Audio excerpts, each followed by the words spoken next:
Israel ने Lebanon के Hezbollah लड़ाकों की कमर तोड़ने के बाद हमास पर अपना फोकस बढ़ाया है। इजरायली सेना ने हमास लड़ाकों के ठिकानों पर अपने हमलों को दोगुना रफ्तार से बढ़ा दिया है। बावजूद इसके इसराइल को गाजा युद्ध में हमास पर बड़ी कामयाबी हासिल नहीं हो पाई है। इजरायली सेना अभी तक अपने बंधकों को नहीं छुड़ा पाई है। हमास बीच बीच में इजरायली सेना के जख्मों को ताजा करता रहता है। लड़ाके बंधकों के वीडियो जारी कर आग में घी डालने का काम करते रहते हैं।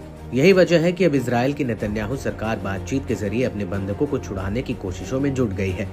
इजराइल ने बताया कि गाजा युद्ध विराम समझौते पर मंथन के लिए एक प्रतिनिधि मंडल कतर भेजा गया है। मालूम हो कि इजराइल और हमास के बीच बीते कुछ दिनों से बंधकों को छुड़ाने के लिए बातचीत पर सहमति बन रही थी। कतर जा रहे प्रतिनिधि मंडल में इजरायली खुफिया एजेंसी मोसाद, शीन बेट और इजरायली सेना के अधिकारी शामिल होंगे। ऐसा दावा किया जा रहा है कि बीते दिनों हमास ने एक सप्ताह के युद्ध विराम का प्रस्ताव दिया था। इस दौरान वो गाजा में बंधकों के ठिकाने का पता लगाएगा। बंधकों की लिस्ट इजराइल को सौंपेगा जिन्हें रिहा किया जा सकता है। फिलहाल इजराइल ने हमास के इस कथित प्रस्ताव पर आधिकारिक तौर पर कुछ भी नहीं कहा है। बता दें कि इजराइल अपने बंधकों की वापसी के लिए कई करोड़ रुपए खर्चने को भी तैयार है। बीते महीने नेतन्याहू ने बंधकों को रिहा करने के लिए फिलिस्तीनियों को $50 लाख यानी करीब 38 करोड़ रुपए के इनाम का ऐलान किया था, मगर इस पर उन्हें खास सफलता नहीं मिल पाई थी। बहरहाल हमास की ओर से भी एक प्रतिनिधि मंडल के कतर की राजधानी दोहा पहुंचने की अटकलें हैं। बंधकों को छुड़ाने के लिए लंबे समय से आंदोलन कर रहे the hostage and missing families forum ने भी ताजा घटनाक्रम पर प्रतिक्रिया दी है। फोरम ने नेतन्याहू के फैसले का स्वागत करते हुए कहा, हमें इस मौके से नहीं चूकना चाहिए। करीब 100 बंधक हमास की कैद में हैं। हम मांग करते हैं कि पीएम नेतन्याहू वार्ता दल को एक समझौते पर पहुंचने के लिए जनादेश दें, जिससे हर आखिरी बंधक की वापसी हो सके, जीवित लोगों को पुनर्वास के लिए और मरे लोगों को सम्मानजनक अंतिम संस्कार के लिए। मालूम हो कि बीते साल नवंबर में कतर ने भी खुद को बातचीत से अलग कर लिया था।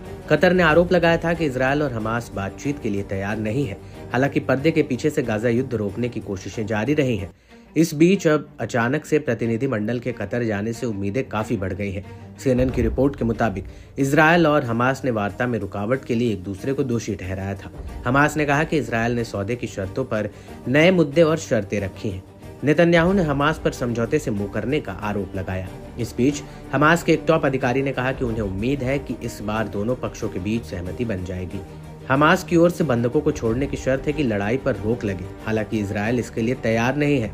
अमेरिका के नवनिर्वाचित राष्ट्रपति डोनाल्ड ट्रंप ने भी हमास को धमकी दी है कि वो जल्द बंधकों को रिहा कर दे, वरना इसके गंभीर नतीजे देखने को मिलेंगे। वहीं इजरायली रक्षा मंत्री ने भी चेताते हुए कहा था कि अगर हमास बंधकों की रिहाई के लिए जल्द समझौते पर सहमत नहीं हुआ तो इजराइल गाजा में अपने सैन्य अभियान तेज कर देगा। बता दें कि कतर, मिस्र और अमेरिका की मध्यस्थता में वार्ता 1 साल से अधिक समय से चल रही है।